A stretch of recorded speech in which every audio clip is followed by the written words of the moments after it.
Welcome to Don Bosco Valikati, a center for career guidance, training and job placement. சரி, இன்னைக்கு நம்மள நிறைய பேருக்கு ஒரு அக்கௌண்டிங் ஃபேமில் ஒர்க் பண்ணணும் அப்படின்னு சொல்லி நல்ல ஆசை இருக்கும். அதுக்காக நம்ம என்ன பண்ணுவோம்னா Tally Prime, Zoho Books, GST அப்படின்னு சொல்லி நிறைய விஷயத்த கற்றுப்போம். பட் ஆனால் உண்மையாக நீங்கள் ஒரு கம்பெனிக்குள்ளே இன்டர்வியூ போகும்போது அவங்க என்ன டெஸ்ட் பண்ணுவாங்கன்னா உங்களோட அக்கௌண்டிங் பேசிக் நாலேஜ் எப்படி இருக்குது அப்படின்னு சொல்லி தான் ஃபஸ்ட்டு டெஸ்ட் பண்ணுவாங்க. சரியா, அந்த விதத்தில் இன்றைக்கி நம்ம என்ன பார்க்க போகிறோம்னா ஜேர்னல் என்ட்ரியை எப்படி பாஸ் பண்ணலாம் அப்படின்னு சொல்லி பார்க்கலாம். சரியா, ஃபஸ்ட்டு அக்கௌண்டிங்னா என்ன அப்படின்னு சொல்லி பார்க்கலாம். அக்கௌண்டிங்க்கு என்ன டெஃபினேஷன் கொடுக்குறாங்கன்னா, accounting is the systematic process of identifying, measuring, recording, classifying, summarising, interpreting and communicating the financial information அப்படின்னு சொல்லி அதுக்கு ஒரு டெஃபினேஷன் கொடுக்குறாங்க. சரி, இவ்வளோ பெரிய விஷயம் இருக்குது. இதெல்லாம் இந்த விஷயம்லாம் நம்மளோட அக்கௌண்டிங் ப்ராசஸில் எங்கெங்கெல்லாம் இன்வால்வ் ஆகும் அப்படின்னு சொல்லி நம்ம பார்க்கலாம். சரியா, சரி, இப்போ நம்மளுக்கு அக்கௌண்டிங் சைக்கிள்னு சொல்லி ஒரு விஷயம் இருக்குது. அதில் ஃபஸ்ட்டு டிரான்சாக்ஷன் வரும், நெக்ஸ்ட்டு ஜேர்னல் என்ட்ரி வரும், அதுக்கு அடுத்தது லெட்ஜரு, அதுக்கப்புறம் ட்ரையல் பேலன்ஸு, நெக்ஸ்ட்டு நம்ம ஃபைனல் அக்கௌண்ட்ஸ்க்கு போயிடுவோம். சரியா, இந்த அக்கௌண்டிங் சைக்கிள் என்ன போகணும்னா பிரேக் ஆகாமல் திருப்பி என்ன பண்ணும், ஓப்பனிங் பேலன்ஸில் வந்து நின்றுட்டு திருப்பி நெக்ஸ்ட் இயர் அதே மாதிரி ஸ்டார்ட் ஆகி போயிட்டே இருக்கும். சரியா, சரி, இப்போது இந்த ஐடென்டிஃபையிங், மெஷரிங், ரெக்கார்டிங் அப்படின்னு சொல்லி ஒரு 3 விஷயம் இருக்குல்ல, இது எங்கே இன்வால்வ் ஆகும்னு பார்த்தீங்கன்னா நம்மளோட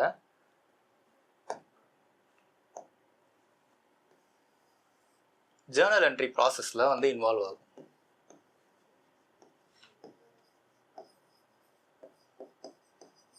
ஓகே, நம்ம ஜேர்னல் என்ட்ரி பாஸ் பண்ணும்போது ஒரு டிரான்சாக்ஷனை ஐடென்டிஃபை பண்ணுவோம், மெஷர் பண்ணுவோம், அப்புறம் தான் நம்ம என்ன பண்ணுவோம்னா ரெக்கார்ட் பண்ணுவோம். சரியா, அடுத்தது கிளாசிஃபையிங் அப்படின்னு சொல்லி ஒரு விஷயம் இருக்குது. இது எப்போ வரும்னு பார்த்தீங்கன்னா நம்ம லெட்ஜர், அதாவது அந்த போஸ்டிங் அப்படிங்கிற ப்ராசஸில் இதை யூஸ் பண்ணுவோம். சரியா, அடுத்தது சம்மரைசிங் அப்படின்னு ஒன்று இருக்குது. இது எப்போ வரும்னு பார்த்தீங்கன்னா நம்மளோட ட்ரையல் பேலன்ஸ் ப்ரிப்பேர் பண்ணும்போது இந்த சம்மரைசிங் அப்படிங்கிற விஷயத்தை நம்ம யூஸ் பண்ணுவோம். சரியா,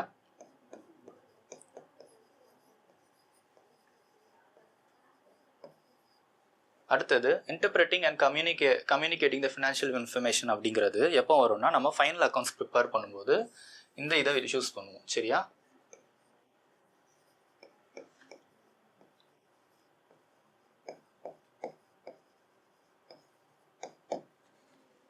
ஓகே, இவ்வளோ தான் அக்கௌண்டிங். அக்கௌண்டிங்னா என்னென்னு பார்த்தீங்கன்னா இப்போது அக்கௌண்டிங்கிறது இவ்வளோ பெரிய விஷயம் இருக்குது. அதாவது identifying, measuring, recording, classifying, summarising, interpreting and communicating the financial information அப்படின்னு சொல்லி கொடுத்துருக்குது. எப்படிலாம் யூஸ் ஆகுன்னு பார்த்தீங்கன்னா ஃபஸ்ட்டு ஒரு டிரான்சாக்ஷன் உள்ள வருது, அதை நம்ம ஐடென்டிஃபை பண்ணுறோம், மெஷர் பண்ணுறோம், அதை ரெக்கார்ட் பண்ணுறோம், அதுதான் ஜேர்னல் என்ட்ரி. ஓகே, இப்போ இந்த ஜேர்னல் என்ட்ரியில் வரதை நம்ம என்ன பண்ணுவோம்னா கிளாசிஃபை பண்ணுவோம். அதாவது போஸ்டிங் அப்போ என்ன பண்ணுவோம்னா தனித்தனி அக்கௌண்ட்டாக கிளாசிஃபை பண்ணி போடுவோம். அதாவது சன்ட்ரி டெட்டார்னா எவ்வளோ, பர்ச்சேஸ்னா இந்த பர்ச்சேஸ்க்கு ஒரு தனியாக ஒரு லெட்ஜரு, அப்புறம் சன்ட்ரி கிரெடிட்டாருக்கு ஒன்று, அப்புறம் ரெண்ட் அந்த எக்ஸ்பென்சஸ்க்கெல்லாம் ஒரு தனித்தனி, அந்த மாதிரி லெட்ஜரில் என்ன பண்ணுவோம்னா கிளாசிஃபை பண்ணுவோம், தனித்தனியாக கிளாசிஃபை பண்ணுவோம் போஸ்டிங் அப்போது. அடுத்தது சம்மரைஸ் பண்ணுறோம். சரி, இப்போ கிளாசிஃபை பண்ண இன்ஃபர்மேஷனோட ஓவரால் பேலன்ஸ், அதாவது டோட்டல் பேலன்ஸ் எல்லாம் என்ன பண்ணுவோம்னா சம்மரைஸ் பண்ணி ஒரு ரிப்போர்ட் மாதிரி, அதாவது ஒரு ஃபினான்ஷியல் ரிப்போர்ட் மாதிரி, அதாவது ஃபைனல் அக்கௌண்ட்ஸ்க்கு முன்னாடி ஒரு ரிப்போர்ட் மாதிரி ரெடி பண்ணுவோம். அதுதான் வந்து ட்ரையல் பேலன்ஸ். சரியா, அதாவது சம்மரைஸ் பண்ணுறோம், ஓவராலாக நம்மக்கிட்ட லெட்ஜரோட பேலன்ஸ் என்ன அப்படின்னு சொல்லி சம்மரைஸ் பண்ணுறோம், அதுதான் வந்து ட்ரையல் பேலன்ஸ். அடுத்தது இன்டர்பிரிட்டிங் அண்ட் கம்யூனிகேட்டிங்கிறது நம்மளோட அந்த ட்ரையல் பேலன்ஸ் என்ன பண்ணோம்னா இன்டர்பிரேட் பண்ணி நம்மளுக்கு ஒரு ஃபார்மெட் இருக்குது ஃபைனல் அக்கௌண்ட்ஸ் ப்ரிப்பேர் பண்ணுறதுக்கு. Trading account, profit and loss account, next வந்து பேலன்ஸ் ஷீட். ஸோ இந்த மாதிரி நம்மளுக்கு ஒரு ஃபார்மெட் இருக்குது. இந்த ஃபார்மெட்டுக்கு நம்ம என்ன பண்ணுறோம்னா நம்மளோட ஃபினான்ஷியல் இன்ஃபர்மேஷன் எல்லாத்தையும் இன்டர்பிரேட் பண்ணுறோம். ஓகே, அதை நம்ம என்ன பண்ணுறோம்னா பேலன்ஸ் ஷீட் மூலமாக மற்ற இன்வெஸ்டராக இருக்கட்டும், இல்லைனா வெளியில் இருக்க எக்ஸ்டர்னல்ஸ்க்கு நம்ம என்ன பண்ணுறோம்னா கம்யூனிகேட் பண்ணுறோம். அதாவது நம்மளோட பிஸ்னஸ் இன்ஃபர்மேஷன் எல்லாத்தையும் ஒரு டிஸ்பிளே போட்டு காட்டுறோம், இதுதான் எங்களோட ஃபினான்ஷியல் ஸ்டேட்டஸ் அப்படின்னு சொல்லி. ஓகே, இப்போ அக்கௌண்டிங்னா என்னென்னு புரிஞ்சிச்சா? சரி, நெக்ஸ்ட்டு சரி, இப்போ அக்கௌண்டிங்கில் நம்ம அக்கௌண்டிங் பார்க்கும்போது நம்மளோட மொத்த அக்கௌண்டிங் சிஸ்டமே பார்த்தீங்கன்னா டபுள் என்ட்ரி சிஸ்டம் அப்படிங்கிற ஒரு டபுள் என்ட்ரி சிஸ்டம் பேஸ் பண்ணி தான் என்ன பண்ணுறாங்கன்னா அக்கௌண்டிங் பிரின்சிபலாக இருக்கட்டும், கோல்டன் ரூல்ஸாக இருக்கட்டும், எல்லாமே அதை டிபெண்ட் பண்ணி தான் ரெடி பண்ணி வச்சுருக்காங்க. சரி, ஆனால் டபுள் என்ட்ரி சிஸ்டம் அப்படின்னு நம்மளுக்கு வந்த உடனே எல்லாருக்கும் நம்மளுக்குள்ள ஒரு கேள்வி இருக்கும், சிங்கிள் என்ட்ரி சிஸ்டம்னா என்ன அப்படின்னு சொல்லி. பட் ஆனால் சிங்கிள் என்ட்ரி சிஸ்டம்னா என்னன்னு சொல்லி நம்மளுக்கு எந்த ஒரு புக்ஸ்லையுமே ஒரு ரெக்கார்டு இருக்காது. பட் நம்ம வந்து புரிஞ்சிக்கலாம். சரியா, ஒரு எக்ஸாம்பிள் சொல்கிறேன். இப்போ நீங்கள் ஒரு டெக்ஸ்டைல் பிஸ்னஸ் ரன் பண்ணுறீங்கன்னு வச்சுக்கோங்களேன். டெக்ஸ்டைல் பிஸ்னஸில் ஒரு டிரான்சாக்ஷன் நடக்குது. ஒரு கஸ்டமர் உங்ககிட்ட வராங்க. அந்த கஸ்டமர் உங்ககிட்ட வந்து என்ன பண்ணுறாங்கன்னா ஒரு ட்ரெஸ்ஸை வந்து பர்ச்சேஸ் பண்ணிட்டு போகிறாங்கன்னு வச்சுக்கோங்க. அப்போது அந்த டைம் என்ன நடக்கும்னு பார்த்தீங்கன்னா நீங்கள் இந்த பக்கம் நிற்பீங்க, ஆஸ் அ ஷாப் ஓனராக என்ன பண்ணுவீங்கன்னா இந்த பக்கம் நிற்பீங்க, அந்த பக்கம் வந்து கஸ்டமர் இருப்பாங்க சரியா. இப்போ இந்த கஸ்டமர் என்ன பண்ணுறாரு, உங்ககிட்ட இருந்து ஒரு ட்ரெஸ்ஸை பர்ச்சேஸ் பண்ணுறாரு. அதாவது உங்ககிட்ட இருந்து ஒரு ரேக்ல இருந்து ஒரு ட்ரெஸ்ஸை நீங்கள் எடுத்து கொடுக்குறீங்கன்னா அந்த ட்ரெஸ்ஸை அவர் வாங்கிட்டு போகிறாரு. அதே நேரத்தில் அவர் நம்மளுக்கு என்ன பண்ணுவார், கேஷை வந்து உள்ளே கொடுப்பாரு சரியா. அப்போ ரெண்டு விஷயம் நடக்குது. நம்மக்கிட்டேருந்து ஒரு இன்வென்டரியிலேருந்து ஒரு பொருள் வந்து நம்மக்கிட்டேருந்து குறையுது. அதே நேரத்தில் நம்மளோட கேஷ் வந்து என்ன பண்ணுது, உள்ளே வந்து ஒரு புதுசாக கேஷ்னு ஒரு விஷயம் நம்மளுக்கு உள்ளே வருது சரியா. ரெண்டு விஷயம் வருது. ஸோ இப்போ அக்கௌண்ட்ஸில் இந்த ரெண்டு விஷயத்தையும் ரெக்கார்ட் பண்ணுறீங்க அப்படின்னா அதை தான் வந்து என்னன்னு சொல்லுவாங்கன்னா டபுள் என்ட்ரி சிஸ்டம் அப்படின்னு சொல்லுவாங்க சரியா. இப்போ அந்த ரெண்டு விஷயம் இல்லாமல் ஜஸ்ட்டு நான் என்ன பண்ணுறேன், ட்ரெஸ்ஸு போகுதுல்ல அந்த விஷயத்தை ரெக்கார்ட் பண்ணாமல் ஜஸ்ட்டு எனக்கு எவ்வளோ கேஷ் வருது, கஸ்டமர் எனக்கு எவ்வளோ பே பண்ணாரு அப்படிங்கிறத மட்டும் நான் ரெக்கார்ட் பண்ணுறேன்னா அதை தான் என்னன்னு சொல்லுவாங்கன்னா சிங்கிள் என்ட்ரி சிஸ்டம் சொல்லுவாங்க. இந்த சிங்கிள் என்ட்ரி சிஸ்டம்க்கு நமக்கு அந்த அக்கௌண்டிங் ரூல்ஸ் எதுவுமே வந்து அப்ளை ஆகாது. ஓகே, கம்ப்ளீட்டாக டபுள் என்ட்ரி சிஸ்டம் மட்டும் தான் நம்ம இன்னைக்கு யூஸ் பண்ணுற எல்லா அக்கௌண்டிங் பிரின்சிபலாக இருக்கட்டும், கோல்டன் ரூல்ஸாக இருக்கட்டும் எல்லாமே சரியா அதுக்கு தான் அப்ளை ஆகும். ஓகே சரி, இப்போ டபுள் என்ட்ரி சிஸ்டமில் என்ன ரூல்ஸ் இருக்குது அப்படின்னு சொல்லி நெக்ஸ்ட் பார்ப்போம். டபுள் என்ட்ரி சிஸ்டமில் நம்மளுக்கு அதாவது அக்கௌண்டிங்னா முதல்ல என்னன்னு தெரிஞ்சுக்கோங்க. அக்கௌண்டிங்கிறது பிஸ்னஸில் நிறைய ஈவெண்ட்ஸ் இருக்கும் சரியா. அந்த எல்லா ஈவெண்ட்ஸையும் ரெக்கார்ட் பண்ணுறது தான் அக்கௌண்டிங் ப்ராசஸே சரியா. அப்படி இருக்கும்போது அந்த ஈவெண்ட்ஸ் எல்லாத்தையும் எப்படி வந்து ரெக்கார்ட் பண்ணலாம் அப்படிங்கிறதுக்கு நம்மளுக்கு ஒரு 3 அக்கௌண்டிங் ரூல் வந்து கொடுத்துருக்காங்க. அதை என்னன்னு சொல்லுவாங்கன்னா கோல்டன் ரூல்ஸ் ஆஃப் அக்கௌண்ட் அப்படின்னு சொல்லி சொல்லுவாங்க, அக்கௌண்டிங் அப்படின்னு சொல்லுவாங்க. இந்த ரூல் வச்சு தான் மொத்த அக்கௌண்டிங் ப்ராசஸ்மே ஃபங்க்ஷன் ஆகும் சரியா. சரி, அதில் என்னென்ன அக்கௌண்ட் இருக்குது அப்படின்னு பார்த்தீங்கன்னா first personal account, next real account, அடுத்தது நாமினல் அக்கௌண்ட் சரியா. சரி, 3 அக்கௌண்ட் இருக்குது. இது எப்படிலாம் வந்து கிளாஸிஃபை பண்ணுவாங்க அப்படின்னு பார்த்தீங்கன்னா ஃபஸ்ட்டு ஒரு டிரான்சாக்ஷன் எடுத்துக்கிட்டிங்கன்னா அந்த டிரான்சாக்ஷனில் ஒரு பர்சனோ இல்லை ஆர்டிஃபிஷியல் பர்சனோ இன்வால்வ் ஆகுறாரு அப்படின்னா அதை என்னன்னு சொல்லுவாங்கன்னா அந்த பர்சனல் அக்கௌண்ட் ரூலை யூஸ் பண்ணி அந்த டிரான்சாக்ஷனை ட்ரீட் பண்ணுவாங்க சரியா. அதாவது டிரான்சாக்ஷனோட நேச்சரை பொறுத்து இந்த இதில் எந்த ரூல் அப்ளை பண்ணலாம் அப்படிங்கிறது தான் இங்கே கொடுத்துருக்காங்க சரியா. ஃபஸ்ட்டு பர்சனல், ரியலு, நாமினல், இது ஒரு 3 ரூல் சரியா. பர்சனல்னா இந்த மாதிரி தான் ரெக்கார்ட் பண்ணணும், ரியல் அக்கௌண்ட்டாக இருந்தால் அது இப்படி தான் ரெக்கார்ட் பண்ணணும், நாமினல் வந்தால் இப்படி தான் ரெக்கார்ட் பண்ணணும் அப்படின்னு சொல்லி உங்கள் ரூல் செட் பண்ணுறாங்க சரியா. சரி, இப்போ இந்த ரூலை எங்கெங்கெல்லாம் அப்ளை பண்ணலாம் அப்படிங்கிறது தான் இப்போ பார்க்கலாம் சரியா. ஃபஸ்ட்டு பர்சனல் அக்கௌண்ட்னா எங்கே அப்ளை பண்ணுவோம்னா ஒரு பர்சன், அப்படி இல்லைன்னா ஆர்டிஃபிஷியல் பர்சன். ஆர்டிஃபிஷியல் பர்சன் அப்படின்னா ஒரு கம்பெனியாக இருக்கட்டும், இல்லைன்னா ஒரு ஆர்கனைசேஷனாக இருக்கட்டும், இந்த மாதிரி பேங்காக இருக்கட்டும், இந்த மாதிரி பர்சன் இல்லாமல் அதை ரெப்ரசன்டேட் பண்ணுற இன்னொரு ஆர்கனைசேஷன் அந்த மாதிரி விஷயம்லாம் இருக்குல்ல, அதெல்லாம் வந்து என்னென்னு சொல்லுவாங்கன்னா ஆர்டிஃபிஷியல் பர்சன் அப்படின்னு சொல்லி சொல்லுவாங்க சரியா. அப்போது பர்சன் அப்படி இல்லைன்னா ஆர்டிஃபிஷியல் பர்சன்.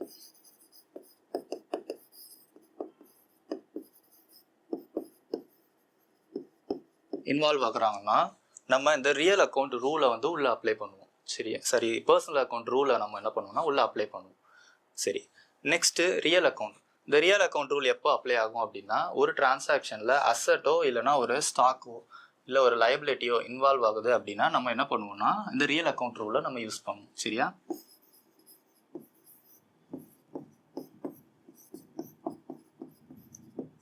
சரியா, இந்த மாதிரி ஸ்டாக்கு இல்லை லைபிலிட்டி அந்த மாதிரி ஏதாவது ஒரு விஷயம் இன்வால்வ் ஆகுது அப்படின்னா இந்த ரியல் அக்கௌண்ட் ரூலை நம்ம என்ன பண்ணுவோம்னா அதை அப்ளை பண்ணுவோம் சரியா. அடுத்தது நாமினல் அக்கௌண்ட். நாமினல் அக்கௌண்ட் எப்போ யூஸ் ஆகும் அப்படின்னா இந்த ரெண்டையும் தவிர்த்து நிறைய டிரான்சாக்ஷன்லாம் நடக்கும். எக்ஸ்பென்சஸாக இருக்கட்டும், இல்லை இன்கம்ஸாக இருக்கட்டும், பிஸ்னஸில் நிறைய லாஸஸ் வரும், ஒரு சில இதில் ப்ராஃபிட் வரும், இந்த மாதிரி நடக்கல. அந்த மாதிரி டிரான்சாக்ஷன்ஸ் எல்லாம் ரெக்கார்ட் பண்ணுறதுக்கு இந்த நாமினல் அக்கௌண்ட் ரூலை நம்ம என்ன பண்ணுவோம்னா யூஸ் பண்ணுவோம் சரியா. இதை ஷார்ட்டாக எப்படி சொல்லலாம்னா ஜஸ்ட்டு எக்ஸ்பென்சஸும் இன்கம்ஸையும் ட்ராக் பண்ணுற மாதிரி நம்ம ஷார்ட்டாக சொல்லலாம்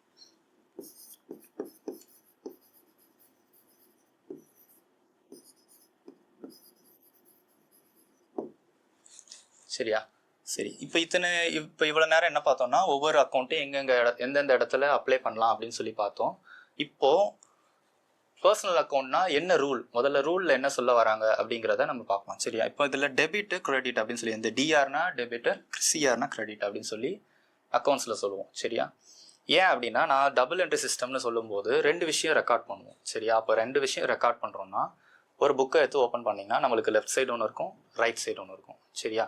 அப்போ இந்த 2 சைடு நம்ம யூஸ் பண்ணணும் அப்படிங்கிறதுக்காக தான் இந்த டெபிட் கிரெடிட் அப்படிங்கிற விஷயத்தை கொண்டு வந்திருக்காங்க சரியா. டபுள் என்ட்ரி சிஸ்டமில் என்ன சொல்கிறாங்கன்னா எந்த ஒரு புக்கு எடுத்துக்கிட்டாலும் லெஃப்ட் சைடு எல்லாத்தையும் டெபிட் அப்படின்னு சொல்லி கன்சிடர் பண்ணுவாங்க அக்கௌண்டிங்கில், ரைட் சைடில் இருக்க எல்லாத்தையும் கிரெடிட் அப்படின்னு சொல்லி கன்சிடர் பண்ணுவாங்க சரியா. சரி, இப்போது ஒரு பர்சனல் அக்கௌண்ட், அதாவது ஒரு பர்சன் வந்து இன்வால்வ் ஆகிறாருன்னு வச்சுக்கோங்களேன். அந்த பர்சன் வந்து ஒருவேளை கம்பெனிலேருந்து ரிசீவராக இருக்கிறாரு அப்படின்னா அதை வந்து நம்ம டெபிட் சைடில் போடுவோம். அந்த ரூல் என்ன சொல்லுதுன்னா, பர்சனல் அக்கௌண்ட் ரூல் படி டெபிட் த ரிசீவர் அப்படின்னு சொல்லி சொல்கிறாங்க.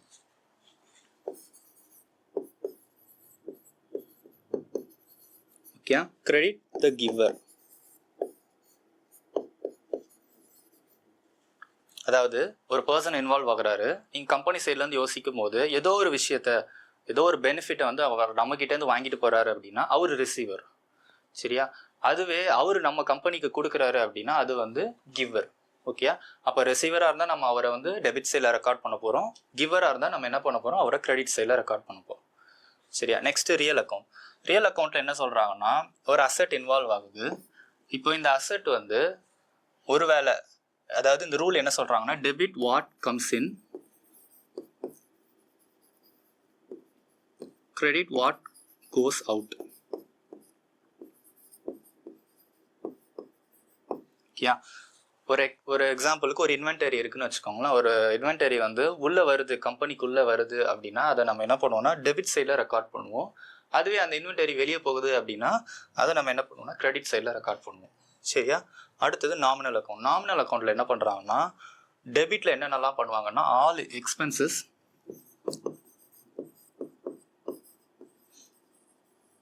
and losses. Okay, credit all incomes and gain. சரியா? என்னென்ன எக்ஸ்பென்சஸ்லாம் நடக்குதோ அது எல்லாத்தையும் டெபிட் சைட்லையும், ஏதாவது இன்கம் நம்மளுக்கு புதுசாக வருதுன்னா அது எல்லாத்தையும் என்ன பண்ணுவாங்கன்னா கிரெடிட் சைட்லையும் ரெக்கார்ட் பண்ணுவாங்க. புரியுதா? இதுதான் கோல்டன் ரூல்ஸு. சரி, இப்போ இது எல்லாத்தையும் நம்ம ஒரு டிரான்சாக்ஷன் மூலமாக எப்படி அதை ரெக்கார்ட் பண்ணலாம் அப்படின்னு சொல்லி பார்க்கலாம். சரியா? சரி, இப்போ என்கிட்ட ஒரு டிரான்சாக்ஷன் இருக்குது. அதாவது purchased furniture from mister Ram for ₹11,000 அப்படின்னு சொல்லி ஒரு டிரான்சாக்ஷன் என்கிட்ட இருக்குது. இந்த டிரான்சாக்ஷனில் என்ன சொல்ல வராங்கன்னா, இப்போ ஒரு டிரான்சாக்ஷன் இருந்தாலும் ரெக்கார்ட் பண்ண போகிறது கம்பெனி தான் ரெக்கார்ட் பண்ணணும். ஸோ நீங்களும் திங்க் பண்ணும்போது கம்பெனி சைடில் தான் திங்க் பண்ணணும், வெளியிலேருந்து திங்க் பண்ணக்கூடாது. அப்போனா தான் இந்த ரூல்லாம் கரெக்டாக அப்ளை ஆகும். நீங்கள் வந்து ஜேர்னல் என்ட்ரியை கரெக்டாக தப்பு இல்லாமல் என்டர் பண்ண முடியும். ஒன்ஸ் நீங்கள் வந்து ஜேர்னல் என்ட்ரியை தப்பாக போட்டிங்கன்னா மொத்த அக்கௌண்டிங் சிஸ்டமுமே தப்பாக தான் போகும். ஏன்னா இதை வச்சு தான் நம்ம என்ன பண்ணுவோம்னா போஸ்டிங் பண்ணுவோம், அதுலேருந்து தான் ட்ரையல் பேலன்ஸ் எடுப்போம், ட்ரையல் பேலன்ஸ் வச்சு தான் ஃபைனல் அக்கௌண்ட்ஸ் போடுவோம். ஸோ நீங்கள் இங்கேயே தப்பு பண்ணிட்டீங்கன்னா மொத்தமும் தப்பு தான். ஸோ நீங்கள் கம்பெனி சைட்லேருந்து யோசிங்க. கம்பெனி சைடில் நீங்கள் இருக்கீங்க, ஒரு ஃபர்னிச்சரை வந்து பர்ச்சேஸ் பண்ணியிருக்கீங்க. ஓகேயா? அதாவது 11,000 ரூபாய் மதிப்புள்ள ஒரு ஃபர்னிச்சரை ராமுங்கிறவர்கிட்ட வந்து வாங்கியிருக்கீங்க. இதுதான் டிரான்சாக்ஷன். சரி, இப்போ ஃபஸ்ட்டு ஒரு டிரான்சாக்ஷனை பார்த்தோன்னே என்ன பண்ணணும் அப்படின்னா ஐடென்டிஃபை பண்ணணும். சரி, ஐடென்டிஃபை பண்ணுறதுக்கு என்ன அப்படின்னா, இதில் என்னென்ன அக்கௌண்ட்லாம் இன்வால்வ் ஆகியிருக்கு அப்படின்னு சொல்லி பார்க்கணும். சரியா? ஃபஸ்ட்டு இதில் ஃபர்னிச்சர் அப்படிங்கிற ஒரு விஷயம் இன்வால்வ் ஆகியிருக்கு. சரியா? அடுத்தது மிஸ்டர் ராம் அப்படிங்கிற ஒருத்தர் இன்வால்வ் ஆகியிருக்காரு. அடுத்தது கேஷ் அமௌண்ட் இன்வால்வ் ஆகியிருக்கு. சரியா? நான் சொன்னேன் இது வந்து டபுள் என்ட்ரி சிஸ்டம்னு சொன்னேன், ட்ரிபிள் என்ட்ரி சிஸ்டம் கிடையாது. ஸோ டபுள் என்ட்ரி சிஸ்டம்னா ஏதாவது 2 தான் நம்ம உள்ளே போட முடியும். சரியா? சரி, ஃபஸ்ட்டு என்னென்ன அக்கௌண்ட் அப்படின்னு சொல்லி நம்ம கண்டுபிடிச்சிட்டோம். சரியா? அடுத்தது என்ன பண்ணோம் அப்படின்னா, இந்த நேச்சர், அதாவது நம்மளுக்கு ஒரு 3 விஷயம் சொன்னாங்களா கோல்டன் ரூல்ஸில், personal account, real account, nominal account சொன்னாங்களா. சரி, இப்போ நம்ம கண்டுபிடிச்ச அக்கௌண்ட் எல்லாமே அதோட நேச்சர் வந்து எந்த ரூல் அப்ளை பண்ணால் கரெக்டாக இருக்கும் அப்படின்னு சொல்லி பார்க்கலாம். இந்த ஃபர்னிச்சருங்கிறதும் பார்த்தீங்கன்னா ஒரு அசெட். ஸோ அசெட்டுங்கும் போது நம்ம அதை ரியல் அக்கௌண்ட் ரூல் படி நம்ம உள்ள ரெக்கார்ட் பண்ணுவோம். அதாவது ரியல் அக்கௌண்ட் ரூலை நம்ம வந்து இதுக்கு அப்ளை பண்ணலாம். சரியா? அடுத்தது இந்த ஒரு பர்சன் வந்து இன்வால்வ் ஆகிறாரு, மிஸ்டர் ராம் அப்படிங்கிற ஒரு பர்சன் இன்வால்வ் ஆகிறாரு. அதனால அதை வந்து நம்ம என்னன்னு சொல்லலாம், பர்சனல் அக்கௌண்ட்னு சொல்லி நம்ம ரெக்கார்ட் பண்ணலாம். அந்த ரூலை யூஸ் பண்ணி நம்ம ரெக்கார்ட் பண்ணலாம்.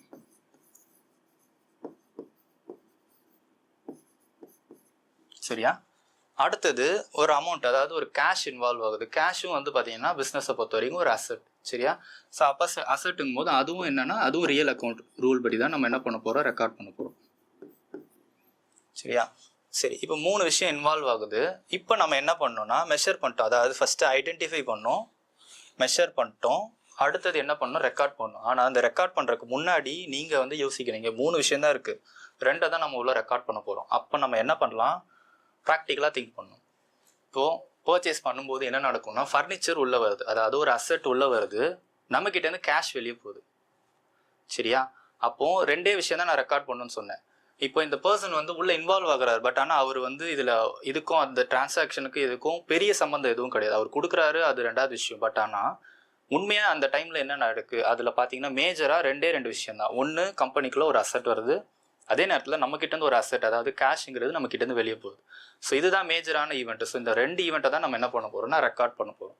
சரியா? அப்படி ரெக்கார்ட் பண்ணும்போது இந்த ரியல் அக்கௌண்ட் ரூல் படி ஃபர்னிச்சர் வந்து உள்ளே வருது. ஸோ அதை என்ன பண்ணலாம், நம்ம டெபிட் சைடில் போட்டுடலாம். சரியா? இதுதான் நம்மளோட ஜேர்னல் என்ட்ரியோட ஃபார்மேட்டு. இந்த ஃபார்மேட் படி ஃபஸ்ட்டு டேட், என்னைக்கு அந்த டேட், எந்த டேட்டில் நம்மளுக்கு வந்து டிரான்சாக்ஷன் நடக்கோ அதை ரெக்கார்ட் பண்ணோம். ஃபார் எக்ஸாம்பிள் இது 2026 ஜூன் 1 அப்படின்னா அப்படி வச்சுக்கோங்க. ஓகேயா? இதில் first furniture account,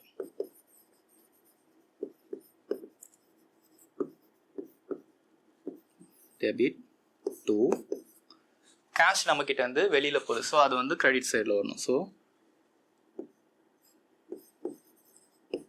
cash account. Okay, furniture account data to cash account. இப்போ நம்ம என்ன பண்ணலாம், அதுக்கு நேராக அமௌண்ட் எவ்வளோ, 11,000 மதிப்புள்ள ஒரு பொருள் உள்ளே வந்திருக்கு. அதே நேரத்தில் நம்ம என்ன பண்ணுறோம், கேஷ்லேருந்து 11,000 எடுத்து கொடுத்துருக்கோம். சரியா? இப்போ டபுள் என்ட்ரி சிஸ்டம் படி 2 ஈக்குவலாக ரெக்கார்ட் பண்ணிட்டோம். புரியுதா? சரி, இன்னொரு எக்ஸாம்பிள் பார்க்கணும். ஓகே, இப்போ என்கிட்ட ரெண்டாவது ஒரு டிரான்சாக்ஷன் இருக்குது. இந்த டிரான்சாக்ஷனை எப்படி வந்து ரெக்கார்ட் பண்ணலான்னு சொல்லி பார்க்கலாம். சரியா? இந்த டிரான்சாக்ஷன் என்ன சொல்கிறாங்கன்னா, paid rent of ₹10,000 by cheque அப்படின்னு சொல்லி போட்டிருக்காங்க. அதாவது ஒரு கம்பெனி என்ன பண்ணுது, அவங்களோட ஓன் இடத்துக்கு வந்து என்ன பண்ணுறாங்கன்னா ஒரு ரெண்ட் வந்து பே பண்ணுறாங்க. அது வந்து அமௌண்ட் வந்து பார்த்தீங்கன்னா ₹10,000. சரி, அது எப்படி பே பண்ணுறாங்கன்னா செக் வச்சு பே பண்ணுறாங்க. சரி, நம்மளோட ஃபஸ்ட்டு ஸ்டெப் என்னதுன்னா ஐடென்டிஃபை பண்ணணும். இங்கே 2 அக்கௌண்ட் இன்வால்வ் ஆகுது. ஒன்று வந்து பார்த்தீங்கன்னா ரெண்ட்டு, இன்னொன்று வந்து செக் அப்படிங்கிற ஒரு இன்ஸ்ட்ருமெண்ட் யூஸ் பண்ணி பே பண்ணுறாங்க. சரியா? சரி, இப்போ இந்த ரெண்ட் அக்கௌண்ட் அப்படின்னா அது வந்து கம்பெனியை பொறுத்த வரைக்கும் பார்த்தீங்கன்னா ஒரு எக்ஸ்பென்ஸ். சரியா? அப்போ எக்ஸ்பென்ஸ் அப்படிங்கும்போது நம்ம நாமினல் அக்கௌண்ட் ரூல் வந்து நம்ம அப்ளை பண்ணலாம். சரியா?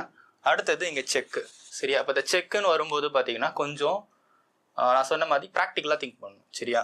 இப்போது செக்குங்கிறது பார்த்தீங்கன்னா ஒரு நெகோஷியபிள் இன்ஸ்ட்ருமெண்ட். சரியா?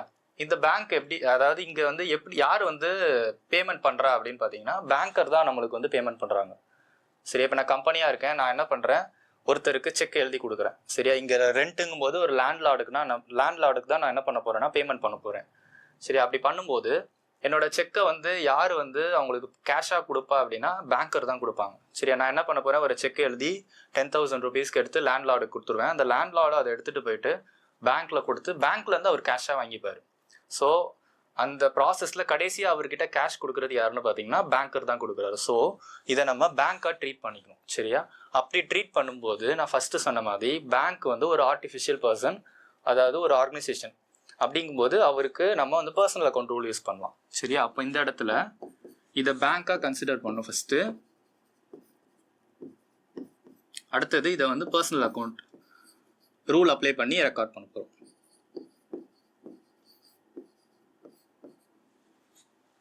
ஓகேயா? சரி, இப்போ ரெண்டையும் கண்டுபிடிச்சிட்டோம். ஃபஸ்ட்டு ஐடென்டிஃபை பண்ணிட்டோம், மெஷர் பண்ணிட்டோம். நெக்ஸ்ட் என்ன பண்ணணும், ரூல் அப்ளை பண்ணணும் ரெக்கார்ட் பண்ணுறது. சரி, நாமினல் அக்கௌண்ட் ரூல் படி ரெண்ட் வந்து எக்ஸ்பென்ஸ். சரியா? அப்போ அந்த ரூலில் என்ன சொல்கிறாங்கன்னா டெபிட் ஆல் எக்ஸ்பென்சஸ் அண்ட் லாஸஸ்ன்னு சொல்கிறாங்க. அப்போ இதை ஃபஸ்ட்டு நம்ம என்ன பண்ணணும், டெபிட் பண்ணணும். இப்போ எப்படி போடலாம், ரெண்ட் அக்கௌண்ட் ஃபஸ்ட்டு டேட் எழுதிடணும்.